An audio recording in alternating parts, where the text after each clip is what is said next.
గోవింద వెంకటేశ్వర సుప్రభాతంలో మన వెంకటేశ్వర ప్రపత్తి మంగళాశాసనంలో వెళ్తున్నాం. మంగళాశాసనంలో తర్వాత శ్లోకాలు మనం నేర్చుకుంటున్నాం. అందులో భాగంగా శ్రీ వెంకటాద్రి శృంగాంగ్ర మంగళాభరణాంఘ్రయే మంగళానాం నివాసాయ శ్రీనివాసాయ మంగళం. ఈ వెంకటాద్రి శృంగాంగ్ర, శృంగము అంటే పర్వతం, వెంకటాద్రి పర్వతము, శృంగాంగ్ర ఆ శిఖరం అనమాట. శృంగాంగం అంటే శిఖరం, శృంగాగ్ర అగ్రము, శిఖరం పైన ఉన్నావు స్వామి. ఇది మంగళకరమైన పాదాలతో నువ్వు ఉన్నావు. నువ్వు ఉంటాబట్టి ఈ కొండకి ఇంతటువంటి ప్రాముఖ్యత లభించింది. అలాంటి మంగళానాం నివాసాయ, అన్ని దివ్యమైనటువంటి మంగళ లక్షణాలు, మంగళకరమైనటువంటి సత్సంపదలు, యోగులు ఆ కొండ పైన ఒక రాయిగా చెట్టుగా పడి ఉండాలని కూడా తపస్సులు చేస్తుంటారండి. అంతటి దివ్య చైతన్యం, దివ్యమైన ఆ కొండకి, ఆ కొండే శ్రీవారి స్వరూపం. ఆ కొండపైన హరి హరి హరి హరి అని పలుకుతాయట ఈ నదులు. అక్కడ గాలి ఓంకారం ప్రజ్వలితూ ఉంటుంది. ఎంతోమంది తపస్సులు, ఋషులు, యోగులు, దేవతలు అక్కడికి వచ్చి స్వామి దర్శనం చేస్తున్నట్టు. వైకుంఠాన్ని వదిలి అక్కడికి వచ్చాడు స్వామి. అలాంటి దివ్యమైనటువంటి ఆ స్వామి వెంకటాద్రి యొక్క ప్రాముఖ్యతని ఇక్కడ ఇంకా అంత చక్కగా చెప్తున్నాడు అనమాట. అక్కడ ఉన్నటువంటి స్వామి నీకు మంగళముగాక. సర్వావయవ సౌందర్య సంపద సర్వచేతసాం సదా సమ్మోహనాయాస్తు వెంకటేశాయ మంగళం. సదా సమ్మోహనాయాస్తు. ఎన్నిసార్లు చూసినా, ఎన్ని గంటలు వెయిట్ చేసినా మళ్ళీ ఆ రూపం మర్చిపోయి మళ్ళీ ఆయన చూడాలనిపిస్తూ ఉంటాం. సదా సమ్మోహనాయాస్తు. అంతటి సమ్మోహనం కలిగిస్తున్న స్వామి. సర్వావయ సౌందర్య సంపద, సమస్తమైనటువంటి అవయవ సంపద సౌందర్యం చేత అలా అనిపిస్తుంది మనకి. కానీ అక్కడ విగ్రహం ఆకర్షిస్తుంది. విగ్రహం ఆకర్షించేది విగ్రహమే అయినప్పటికీ విగ్రహంలో ఉన్నటువంటి తత్వం, ఆ పరబ్రహ్మైక తత్వం అక్కడ ఉంది. కాబట్టి నువ్వు మన విగ్రహం కాసేపు చూసినా, 3 నిమిషాలు చూసినా, 4 నిమిషాలు చూసినా, 30 నిమిషాలు చూసినా, కొంతమంది భాగవతులు, అదృష్టవంతులు, సేవల్లో పాల్గొనే మహాభక్తుల అనుభవాలు కూడా వాళ్ళు చెప్పేది ఏమిటంటే, మేము అరగంట చూస్తామండి, గంట సేపు ఉంటాం. నిత్యం చేసిన అర్చకులు కూడా మేము అంతా చేసుకొని వస్తాం, బయటకు వచ్చిన తర్వాత మళ్ళీ ఆ రూపం మర్చిపోతామని. ఆ విగ్రహం సర్వాయవ సౌందర్య సంపద, చక్కటి అవయవ పుష్టితోటి అద్భుతంగా అంత ఆకర్షణ కల్పించి వీళ్ళకి చేసినప్పటికీ మళ్ళీ మర్చిపోతున్నారు. ఎలా? సదా సమ్మోహన, ఆ సమ్మోహన శక్తి, మోహిని స్వరూపంగా ఉండి జగత్తు మొత్తాన్ని మోహింపజేసేటువంటి దివ్య మాయా చైతన్య శక్తి కదా అక్కడ ఉంది. ఆ విగ్రహం కూడా అలాగే ఉందన్నమాట. దాని యొక్క విభూతే కదా అక్కడ ఉంది. అదే కదా ప్లెయిన్. అది వైకుంఠానికి స్టార్ గేట్ అన్నమాట. వైకుంఠం అక్కడి నుంచి వైకుంఠానికి దగ్గర దారి ఉంది, అంతే. అంతకుమించి చెప్పడానికి ఏం లేదు. వైకుంఠానికి స్టార్ గేట్. మహానుభావులైనటువంటి మహాయోగులు, భక్తులు దాన్ని గ్రహించారు. అన్నమయ్య చూశాడు, వెంగమామ చూసింది, అనంతాచార్యులు చూశారు, వారి అబ్బాయి ప్రతివాద భయంకర అన్నం చూశారు, మనవాళ్ళ మహాముని చూశారు, రామానుజాచార్యులు చూశారు, శంకరాచార్యులు వారు చూశారు, ఎంతోమంది యోగులు, త్యాగరాజు స్వామి చూశారు. తెర తీయగరారా అని స్వామి పాడితే ఆయన ఎదురుగా ఉన్నటువంటి తెర తొలగిపోయింది. అక్కడ ఉన్న అర్చకులు అహంకారం చేత ఈయన వచ్చాడని చెప్పేసి తెర వేశారు. ఈయన తెర తీయగరారా అని కీర్తన చేస్తే తెర కింద పడిపోయింది. స్వామి దర్శనం ఇచ్చారు. నిజమైన భక్తులకి అలా అనుగ్రహిస్తుంటాడు. ఎన్ని అనుభవాలు, ఎన్ని కోట్ల మందిని ఆయన అనుగ్రహించాడు. మనకి అసలు అంత దివ్య అనుభవం మనకి కలగకపోయినా ఆ దివ్యస్థితి యొక్క ఈ సమ్మోహన శక్తి మనందరికీ అనుభవిక వేద్యమే. మనం 2 నిమిషాలు చూసినా, 20 నిమిషాలు చూసినా, ఎన్నిసార్లు చూసినా, సంవత్సరంలో 4 సార్లు వచ్చినా, 5 సార్లు వచ్చినా మళ్ళీ పోవడానికి మనల్ని ఉత్ప్రేరకంగా ఎందుకు పనిచేస్తుంది? సమ్మోహన శక్తి అలా ఉందన్నమాట. అలాంటి తండ్రి ఇది ఎప్పుడు రాశాడు? ఈయన 1400 సంవత్సరంలో రాశాడు. అప్పుడు ఇంతమంది జనము లేరు. ఇప్పుడంటే సార్ ఇంతమంది, రోజుకు 90,000 మంది, 1,00,000 మంది చూస్తున్నారు. అప్పుడు అసలు అక్కడ ప్రయాణమే అత్యంత కష్టతరమైన మార్గం. అప్పుడు ఎలా ఉందో ఇప్పుడు అలాగే ఉంది. అంత సర్వాయువ సౌర సంపద సర్వసేత సదా సమ్మోహనాయాస్తు వెంకటేశాయ మంగళం అప్పుడే రాశాడు 600 సంవత్సరాల క్రితం. ఇప్పుడు ఎంతమంది జనము లేరు. ఎలా రాశాడు ఆయన?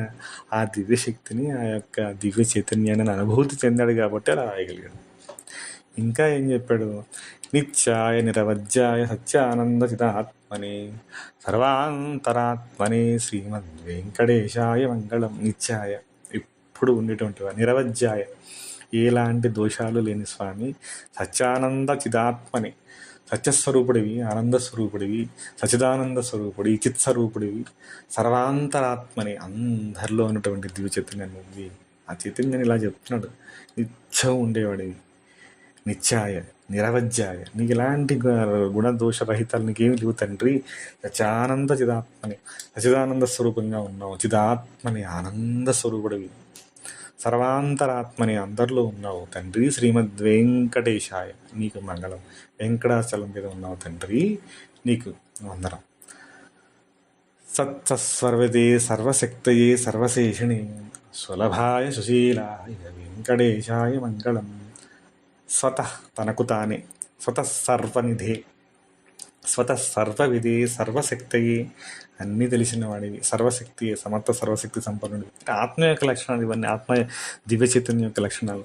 సర్వశేషిణి, అన్నిట్లో శేషంగా మిగిలిన వాడివి, నువ్వే ప్రధానమైన వాడివి. సులభాయ, ఎలాంటి వాడివి? సులభంగా వాడివి. సుశీలాయ, మంచి లక్షణాలు గలవాడివి తండ్రి. వెంకటేశాయ నీకు మంగళం. పరస్మై బ్రహ్మణే పూర్ణకామాయ పరమాత్మనే ప్రయుంజే పరతత్వాయ వెంకటేశాయ మంగళం. పరస్మై బ్రహ్మణే, పరబ్రహ్మస్వరూపానికి, పూర్ణాయ, పరస్మై బ్రహ్మణే పూర్ణకామాయ, పూర్ణుడివి, ఇంకా నిన్ను మించి ఏముంది? నిన్ను మించి ఇంకేం లేదు. పూర్ణాయ పరమాత్మనే పూర్ణకామాయ, ఏ కోరికలు లేని అన్ని పూర్ణకామాయ అంటే అయిపోయినాయి, కోరికలన్నీ నిండి నీ అంటే ఇక్కడ పూర్ణకామాయ అన్న పదం అర్థం ఏంటంటే కోరికలు ఏమీ లేనివాడివి, అన్ని కోరికలు తీరినవాడివి. భగవద్గీతలో శ్రీకృష్ణుడు ఒక మాట చెప్తాడు, నేను ఈ లోకం నుంచి పొందవలసింది కానీ, కోరదగింది కానీ, చేయదగిలిసింది కానీ ఏమీ లేదు. నేనే ఈ లోకమై ఉన్నాను. నేను ఇక్కడి నుంచి పొందేది ఏమీ లేదు. ఈ భక్తుల కోసము నేను అనివార్యంగా చేయాల్సిన ధర్మ పరిరక్షణ కోసం, ఆదర్శం కోసం మాత్రమే ఈ పనులు చేస్తున్నాను అని. అలాగే పరస్మై బ్రహ్మణే పూర్ణకామాయ పరమాత్మన దివ్య చైతన్యం అనుభవంలోకి వచ్చిన వాడికి ఇంకా వాడికి పనులే ప్రత్యేకంగా కోరాల్సిన స్థితి రాదు. ఎందుకంటే మొత్తం దివ్యంగా ఆనందంగా ఉన్న ఆనందానుభూతి ఎప్పుడైతే మనలో ప్రవేశిస్తుందో ఇక మళ్ళీ ప్రత్యేకంగా ఇంకోటి తీసుకోవాలన్న ఆలోచన వాడికి రాదు. ప్రయుంజే పరతత్వాయ, ఆ పరతత్వం ఏదైతే ఉందో అది నీలో ఉంది, నువ్వే ఆ పరతత్వమే ఉన్నావు. వెంకటేశ్వర నీకు మంగళం. అకాలతత్వాయ అశ్రాంతమాత్మనాస్య పత్యం అత్యమృతరూపాయ వెంకటేశాయ మంగళం. అకాలతత్వం, కాలతత్వ స్వరూపం, అశ్రాంతం, అనుపశ్యతాం, ఎప్పుడు దర్శించినటువంటి ఆత్మ ప్రాణిస్కోటికి అమృతహస్త. ఇప్పుడు ఇట్లా ఎలా ఉంటుందంటే ప్రాణి అతృప్తమృత రూపాయ, తృప్తి లేని వాళ్ళకి అమృత స్వరూపంగా ఉన్నాయి. కాలతత్వంగా నువ్వు ఎప్పుడు గమనికలో కాలస్వరూపంగా ఉన్నావు తండ్రి, దివ్య సుందరమూర్తిగా ఉన్నావు. తనివి తీరిన వాళ్ళకి అమృతంగా అనేటువంటి వాడివి నువ్వు. ఇప్పుడు ఇప్పుడు మనకి కంప్లీట్ ఆపోజిట్గా ఉంటుంది జీవుడి యొక్క స్థితి. ఆత్మ యొక్క స్థితి పరిపూర్ణంగా కోరాల్సింది చేయాల్సింది ఏమి లేని స్థితిలో పరమాత్మ ఉంటాడు. జీవుడు ఎప్పుడు ఏడుస్తూ ఉంటున్నాడు, అది కావాలి, ఇది కావాలి, అది లేదు, ఇది లేదు, దానివల్ల ఇదైంది, దీనివల్ల అదైంది. అలాంటి వాడికి కాలస్వరూపంగా అనుభవంలోకి వస్తావు.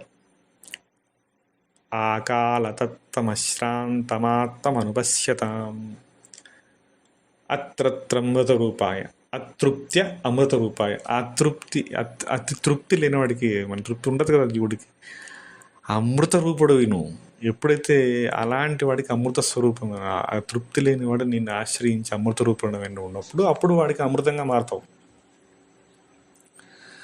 తృప్తి లేని వానికి అమృత స్వరూపంగా అయ్యేటటువంటి ఓ పరమాత్మ అంటే తృప్తి లేనివాడిని ఎవరిని ఆశ్రయించాలి? తృప్తి గలవాడిని ఆశ్రయించాలి. తృప్తి గల స్థితి ఆత్మస్థితి, తృప్తి లేని స్థితి జీవస్థితి, అంతే. అది నిన్ను ఆశ్రయించేటువంటి ఓ వెంకటేశ్వర నీకు మంగళముగాక.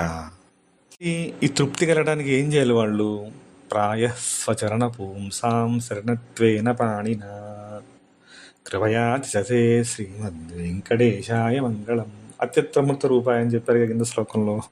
ఎప్పుడు ఏడుస్తూ ఉంటాడు అంటాడు, తృప్తి లేకుండా ఉంటాడు. వాడికి తృప్తి కలగాలంటే ప్రాయ స్వచరణౌ పుంసాం శరణ్యత్వేన పాణినా, ప్రాయ తరచుగా, పుంసాం పురుషులకు, శరణ్యత్వేన శరణ్యముగా, ఇంకా వేరే దిక్కేం లేదు నీ పాదాలు తప్ప. ప్రాయ స్వచరణౌ పుంసాం శరణత్వేన పాణినా, నీ యొక్క పాదాల పాణి, నీ యొక్క పాదాలు ఏవైతే ఉన్నాయో వాటిని ఆశ్రయిస్తే అప్పుడు వాడికి ఆ తృప్తి కలుగుతుంది.